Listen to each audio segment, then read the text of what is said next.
بسم اللہ الرحمن الرحیم۔ السلام علیکم دوستو، جب سے حضرت عمر رضی اللہ تعالیٰ عنہ خلیفہ مقرر ہوئے تب سے وہ اپنی خواہش کے مطابق کھانا کھانا بھول گئے تھے، اپنی زندگی بھی خواہش کے مطابق گزارنا بھول گئے تھے۔ جب بھی وہ سوچتے تھے، جو بھی کرتے تھے، اپنی رعایا، اپنی ریاست، اپنی قوم کے لیے کرتے تھے کہ جو بھی میں کام کروں ان کی بھلائی کے لیے ہو، میری اپنی ذات کے لیے کوئی چیز نہ ہو۔ انہوں نے کبھی اپنی خواہش کے مطابق اپنا دسترخوان نہیں بنوایا تھا، اپنی خواہش کے مطابق کبھی اپنا کھانا نہیں بنایا تھا کہ آج میرا فلاں چیز کھانے کو دل کر رہا ہے، چاہے وہ پیسہ ریاست کے خزانے سے نہ ہی ہو، اپنی جیب سے ہو، لیکن کبھی بھی پھر بھی انہوں نے اپنی خواہش ظاہر نہیں کی تھی کہ مجھے آج دسترخوان پہ فلاں چیز کھانی ہے۔ ایک دفعہ حضرت عمر رضی اللہ تعالیٰ عنہ کا بہت دل چاہا کہ میں آج مچھلی کھاؤں، تو انہوں نے اپنے غلام، ان کا جو ایک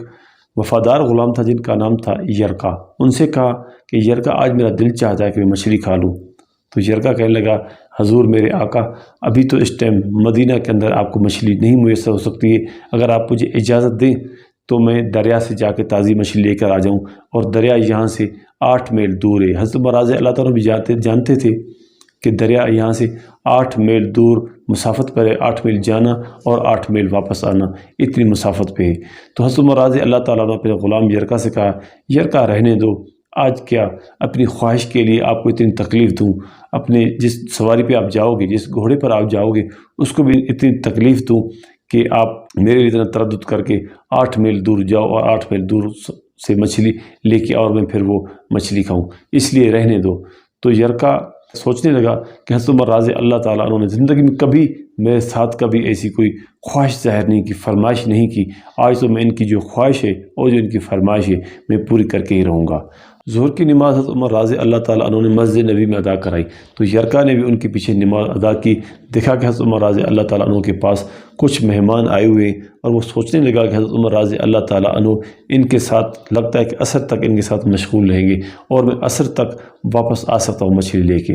یرکا نے ظہر کی نماز ادا کرنے کے بعد گھوڑا نکالا، جو کہ ایک عربی نسل کا گھوڑا تھا۔ بھلا عربی نسل کے گھوڑے کے آگے 8 میل کا سفر کیا معنی رکھتا ہے؟ ٹوٹل 16 میل بنتے ہیں، 8 میل آنے کے، 8 میل جانے کے۔ یرکا جیسے دریا کے کنارے پہنچا، وہاں پر جا کے ایک تازی مچھلی کا ایک ٹوکرا خریدا اور گھوڑے کو سر پر دوڑا کے واپس مدینہ آ کے پہنچا۔ جیسے وہ مدینہ میں پہنچا، اس کو شک تھا کہ کہیں حضرت عمر رضی اللہ تعالیٰ عنہ گھوڑے کی حالت نہ دیکھ لے، تو اس نے آ کے یکدم سے گھوڑے کو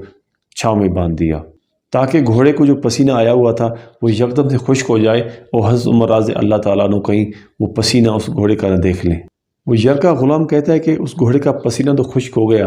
لیکن جو مٹی اور گرد و غبار کی وجہ سے اوپر جو داغ بنے تھے، پسینے کے داغ بنے تھے، وہ اس کے واضح طور پر نظر آ رہے تھے۔ تو میں نے گھوڑے کو نکالا اور کنویں پہ لے گیا، اور گھوڑے کو جا کے اچھی طرح سے اس کو دھلائی کیا، اس کو غسل دیا، تاکہ حضرت عمر رضی اللہ تعالیٰ عنہ اس کو دیکھنے لیں، اس کا گرد و غبار، اس کا پسینہ نہ دیکھ لیں کہ تم نے گھوڑے کے ساتھ ظلم کیا ہے۔ یہاں تک کہ پھر عصر کی نماز کا وقت آن پہنچا، اور میں نے بھی حضرت عمر رضی اللہ تعالیٰ عنہ کے پیچھے عصر کی نماز ادا کی۔ عصر کی نماز ادا کرنے کے بعد جیسے حضرت عمر رضی اللہ تعالیٰ عنہ کے ساتھ میں ہم گھر پہنچے، تو میں نے عرض کی، حضور اللہ تعالیٰ نے آپ کی فرمائش پوری کر دی ہے، آپ کی خواہش پوری کر دی ہے۔ یہ الفاظ سنتے ہی حضرت عمر رضی اللہ تعالیٰ عنہ اٹھے اور گھوڑے کے پاس جا پہنچے۔ وہاں جا کے گھوڑے کی پیٹھ پر ہاتھ پھیرا، گھوڑے کی ٹانگوں پہ ہاتھ پھیرا، گھوڑے کی گردن کو دیکھنے لگے، وہاں پر ہاتھ پھیرا، کہیں اس کو کوئی چیز نظر نہیں آئی۔ پھر ایک کان اٹھایا، پھر جب دوسرا کان اٹھایا، اس کے نیچے دیکھا کہ گرد و غبار جمع ہوا تھا۔ تو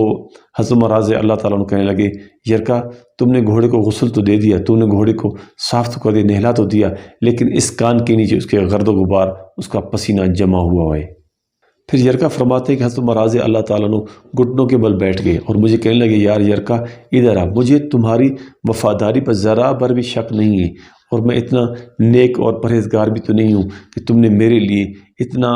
تردد کیا، اپنے آپ کو اور گھوڑے کو اتنی مشقت میں ڈالا۔ میں اتنا پرہیزگار اور اتنا نیک آدمی تو نہیں ہوں، میں تو اللہ تعالیٰ سے یہ دعائیں مانگنا ہوں تو میرے رب میری نیکیاں اور میری برائیاں برابر کر دے اور مجھ پر رحم کر کے مجھے معاف فرما دے۔ پھر حضرت عمر رضی اللہ تعالیٰ کہنے لگے، میں نے تو تقویٰ بھی اختیار نہیں کیا ہوا، مجھے یہ بتا کہ یہ گھوڑا اگر قیامت والے دن اللہ رب العزت سے میری شکایت کر دے کہ یا باری تعالیٰ، انہوں نے اپنی چھوٹی سی خواہش کے لیے مجھے 16 میل دوڑایا تھا، تو مجھے یہ بتا کہ میں ایک کمزور جسم والا آدمی ہوں، اس گھوڑے کے سوال کا جواب کیا دوں گا؟